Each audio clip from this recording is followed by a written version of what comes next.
जो पहला सवाल है हमारा वो थोड़ा-सा कुछ पाठशाला की तरफ चला जा रहा है।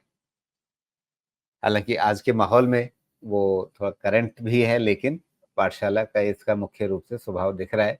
मोहित यादव जी का सवाल है कि मिड कैप और स्मॉल कैप में फंडामेंटली मजबूत शेयर चुनने का तरीका क्या हो सकता है? और कैसे फंडामेंटली मजबूत शेयर को हम चुनें? लेकिन क्या इसमें कोई मतलब मिड कैप में अलग तरीका होगा, स्मॉल कैप में अलग तरीका होगा, लार्ज कैप में अलग तरीका होगा, या फंडामेंटली आपको मजबूत कंपनी चुननी है, तो पैरामीटर्स चुनने के तरीके, मापदंड सब आपकी पद्धति एक ही जैसी रहेगी? नहीं, देखिए पैरामीटर्स तो चेंज नहीं होंगे, उनके रीडिंग का तरीका थोड़ा फ़र्क पड़ सकता है। क्योंकि लार्ज कैप में स्केल इतना बड़ा हो जाता है ना, अब देखिए हाथी कितना भी चलेगा, जब तक वो पगलाएगा नहीं, तब तक तो वो चलेगा ही ना, बहुत दौड़ तो नहीं पाएगा। लेकिन अगर हल्का है, कोई कंपनी छोटे मार्केट कैप की है या मिड कैप साइड है, मझौले मार्केट कैप जिसको कहते हैं, तो उनके पास क्या होता है कि देखिए आप मान लीजिए कि 50,000 करोड़ का सेल्स है। उस पे अगर आप 10% का ग्रोथ करने के लिए आपको 5,000 करोड़ का एडिशनल सेल्स लगता है। लेकिन अगर कोई 1000 करोड़ की कंपनी है, तो उस पे 100 करोड़ का भी आपको कॉन्ट्रैक्ट मिल गया, जो 1000 करोड़ का सेल्स करती है, तो आप आराम से 10% का ग्रोथ कर लेंगे। तो यहाँ पे मैग्निफिकेशन इफ़ेक्ट इतना ज़्यादा हो जाता है कि आपको पैरामीटर्स को लार्ज कैप में बहुत टोन डाउन करके देखना पड़ता है। व्हाइल मिड कैप और स्मॉल कैप में उसमें थोड़ा-सा आप लिबरल रह सकते हैं, प्रोवाइडेड आपको कंपनी के मैनेजमेंट का प्लान्स उनके कॉल्स में समझ में आता है, सेक्टर टेलविंड समझ में आता है, कहाँ पे फोकस है समझ में आता है।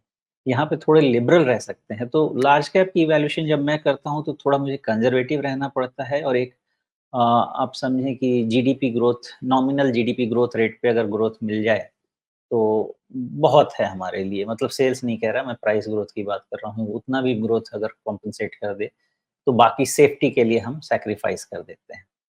रही बात पैरामीटर्स की, तो इंडिकेटर्स थोड़ी चेंज होने वाले हैं। वो तो वही आपका सेल्स रहने वाला है, वही ऑपरेटिंग प्रॉफिट मार्जिन रहने वाला है, ऑपरेटिंग प्रॉफिट रहने वाला है, net profit margin, gross profit margin, वही रहने वाला है, वही पीई रहेगा, वही प्राइस टू बुक वैल्यू रहेगा, वही ईवी/एबिटा रहेगा। कितना कैश पड़ा है, कितना नेट डेट है, ऑपरेशनल लेवल पे प्रॉफिटेबल है कि नहीं, यही सब पैरामीटर रहेंगे। इसमें कंसिस्टेंसी देखना चाहिए। फंडामेंटली अगर स्ट्रॉन्ग कंपनीज़ हैं, तो एक चीज़ ज़रूर देखिएगा कि उनका थोड़ा सेल्स ग्रोथ रहे। बिकॉज़ क्या होता है, समझ समय-समय अब एग्ज़ाम्पल ही ले लीजिए कि आज के तारीख में हम जैसे केमिकल स्टॉक्स को रिव्यू कर रहे हैं, तो अभी हम उसके सेल्स के हिसाब से रिव्यू नहीं कर पा रहे हैं, बिकॉज़ हमको सेक्टर का रीज़न पता है, मैनेजमेंट कमेंटरी पता है। तो हम उसको सेल्स के हिसाब से रिव्यू 2 क्वार्टर के बाद करना शुरू करेंगे। तो दो sales will be a parameter. Currently मेरा पैरामीटर वहाँ पे मार्जिन्स रहेगा, इन्वेंटरी रहेगा। जो उनकी प्रॉब्लम एरियाज़ हैं, वो अगर इम्प्रूव हो रहे हैं तो। पैरामीटर वही रहेंगे। रीड कब किसको करना है, वो थोड़ा चेंज होगा, क्योंकि आपके जो डायनामिक्स हैं उस समय के, वो सर्कमस्टेंसेस जो हैं, वो कैसे हैं, वो रीड करना पड़ेगा। सेल्स पैरामाउंट होता है। अगर मैं मान के चलूँ कि मैं इर्रेस्पेक्टिव ऑफ द साइकिल बात कर रहा हूँ, सेल्स पैरामाउंट है, बिकॉज़ कॉस्ट को आप कंट्रोल कर सकते हैं थोड़े समय के लिए। कभी भी स्केल बिना सेल इम्प्रूव किए हुए नहीं आ सकता है। मान लीजिए कि मेरे पास 1 लाख क्लाइंट हैं, तो 1 लाख क्लाइंट से इतनी रेवेन्यू है। अब यहीं पे आप रेवेन्यू कांस्टेंट कर दीजिए। अब आप बोलेंगे प्रॉफिटेबिलिटी कैसे बढ़ाऊँ? तो समझिए कि मैं थोड़ा एम्प्लॉयी कम कर दूँ, ऑटोमेट कर दूँ प्रोसेस को, 2 एम्प्लॉयी की जगह 1 एम्प्लॉयी लगाऊँ, उनको बोलूँ कि चलो तुम 8 की जगह 12 घंटे काम करो। ये सब करके कॉस्ट कंट्रोल कर लीजिए एक बार। लेकिन एक बार आपने वो कर लिया, ऑर्गेनाइज़ेशन को आपने लीन बना दिया, अब आगे कैसे बढ़ेंगे? इसलिए पैरामाउंट होता है किसी भी बिज़नेस के लिए सेल्स का इम्प्रूव होना। तो ये आप सबसे पहले ध्यान रखिएगा। और कॉस्ट कंट्रोल, मतलब अगर किसी कंपनी का ग्रॉस प्रॉफिट मार्जिन हाई है, डिपेंडिंग अपॉन कैसा बिज़नेस नेचर है, तो मैन्युफैक्चरिंग में या कैपिटल इंटेंसिव अगर हैं, आप देखिएगा कहीं पे भी अगर हाई ग्रॉस प्रॉफिट मार्जिन की कंपनी है, तो आपके पास सेफ्टी नेट बहुत बड़ा होता है, बिकॉज़ ग्रॉस प्रॉफिट मार्जिन देखने के पहले आप डायरेक्ट कॉस्ट कंपोनेंट को आप एलोकेट करते हैं। डायरेक्ट कॉस्ट कंपोनेंट हमेशा प्रोडक्ट पे एलोकेट हो जाते हैं, बिकॉज़ आप उनको डायरेक्टली आइडेंटिफ़ाई कर सकते हैं। फॉर एग्ज़ाम्पल मैं क्या बताऊँ, जैसे मान लीजिए रिमोट है तो इसमें ये प्लास्टिक लगेगा, इसमें ये बटन्स लगेंगे, उसमें भी प्लास्टिक लगेगा। इसके अंदर चिप-चुप कुछ होगा, इधर में ये शीशा है, जो भी है, ये सब कॉस्ट को आप आइडेंटिफ़ाई करके इस सेल से आप माइनस कर पाएँगे, तो ये आपको ग्रॉस प्रॉफिट देगा, बिकॉज़ ये डायरेक्टली आइडेंटिफाइएबल कॉस्ट है।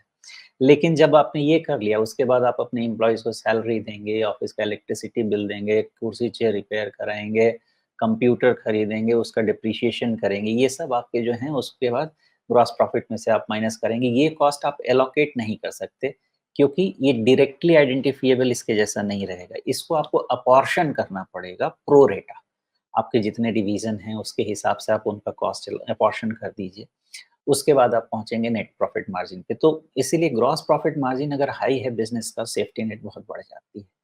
फिर आपको देखना यही चाहिए कि मोस्टली अगर बिज़नेसेस में रिटर्न ऑन इक्विटी बहुत हाई होना चाहिए, बहुत हाई भी नहीं, रीज़नेबली हाई होना चाहिए, उसका डेफ़िनिशन बड़ा-सा मुश्किल है।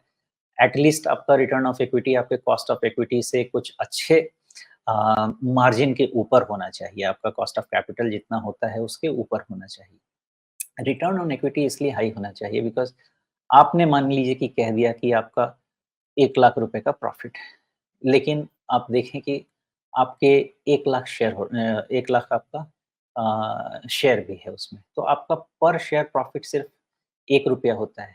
लेकिन आपका 1 लाख प्रॉफ़िट है, आपका शेयर उसमें है मान लीजिए 10,000।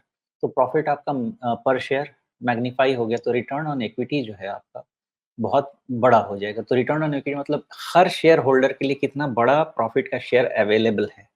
वो आपके बिज़नेस के स्ट्रेंथ को दर्शाता है, बिकॉज़ अल्टीमेटली मैं एक इक्विटी किसी कंपनी में लेता हूँ, तो मैं पूरा का पूरा रिस्क कैपिटल डाल रहा हूँ, अपने आप को पूरे रिस्क पे डाल रहा हूँ। तो जितना ज़्यादा तुम मुझे कॉम्पेंसेट करोगे, उतना ज़्यादा मेरा सेफ्टी नेट बढ़ाते हो।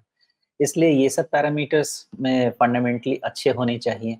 ऑपरेटिंग मार्जिन डिसेंट होना चाहिए, इंडस्ट्रीज़ एवरेज से बेहतर है तो ज़्यादा अच्छा है और इम्प्रूवमेंट होते रहना चाहिए। पैरामीटर्स वही रहेंगे, आपको स्मॉल कैप और मिड कैप भी आइडेंटिफ़ाई करने की यही है कि आप थोड़ा-सा मिड कैप और स्मॉल कैप में आप थोड़े स्ट्रेस्ड वैल्यूएशन को भी ओके कर सकते हैं, बिकॉज़ थोड़ा-सा भी सेल्स जंप होगा प्रोपोर्शनेट तो प्रॉफिटेबिलिटी ज़्यादा जंप हो सकती है, बिकॉज़ बेस छोटा होता है। लार्ज कैप के केस में वो चीज़ आपको वो लग्ज़री नहीं होती है आपके पास, because by the very nature itself उसका सेल्स का बेस ही बहुत बड़ा हो जाता है। तो ग्रो करने के लिए आपको बहुत ज़्यादा मेहनत करनी पड़ती है। तो यही सब नेचर में फ़र्क होता है, बहुत ज़्यादा फ़र्क है नहीं। मेनली आप ये 4-5 पैरामीटर देख लीजिए, सेल्स देख लीजिए, ऑपरेटिंग प्रॉफिट का इम्प्रूवमेंट देख लीजिए, ऑपरेटिंग प्रॉफिट मार्जिन देख लीजिए, नेट प्रॉफिट देख लीजिए, ग्रॉस प्रॉफिट मार्जिन देख लीजिए, आरओई देख लीजिए, आरओसीई देख लीजिए, ये सब अच्छा चल रहा है, ईवी/बीटा देख लीजिए, सब ठीक चल रहा है। 5-7 साल, 10 साल से सेल्स मेंटेन किए हुए हैं। अगर सिक्लिकल नहीं है तो, सिक्लिकल है तो आपको 3-4 साल, 5 साल के साइकिल का सेल्स उठा के एनालाइज़ करना पड़ेगा। ये देख लीजिए, डेट इक्विटी रेशियो देख लीजिए, मैं तो क्लोज़ टू ज़ीरो डेट ही प्रेफ़र करता हूँ, लेकिन अगर कभी-कभी ग्रोथ कैपिटल किसी को चाहिए होता है, सॉफ्टवेयर इंटरेस्ट रेट बायस में, ओके है, लेकिन मोस्टली ज़ीरो डेट क्या मैं या नेट ज़ीरो डेट कंपनी, मतलब डेट में से जो उनके पास कैश है उसको माइनस कर दीजिए और कैश में से उसको माइनस कर दीजिए। उसके पास भी आपके पास अगर कैश सरप्लस पड़ा रहता है तो नेट डेट ज़ीरो है, आपके पास रिस्क कम है। इन सब पैरामीटर को देख लीजिए आप, कंपनी वैल्यूएबल दिखेगी। इन सबको देखने के बाद गूगल सर्च मार लीजिए, कंपनी का गवर्नेंस ट्रैक रिकॉर्ड कैसा है, फ्रॉड-व्रॉड तो नहीं किया है पहले, टैक्स इवेज़न तो नहीं किया है, केसेज़-वेसेज़ तो नहीं चल रहे हैं। ये सब आपको गूगल कर लेना चाहिए, वो भी आपके फंडामेंटल्स गवर्नेंस सबसे इम्पोर्टेंट चीज़ है। जी। तो इतनी सारी चीज़ें अगर देख समझ लें तो फिर गलतियों की संभावना बहुत ही कम रह जाएगी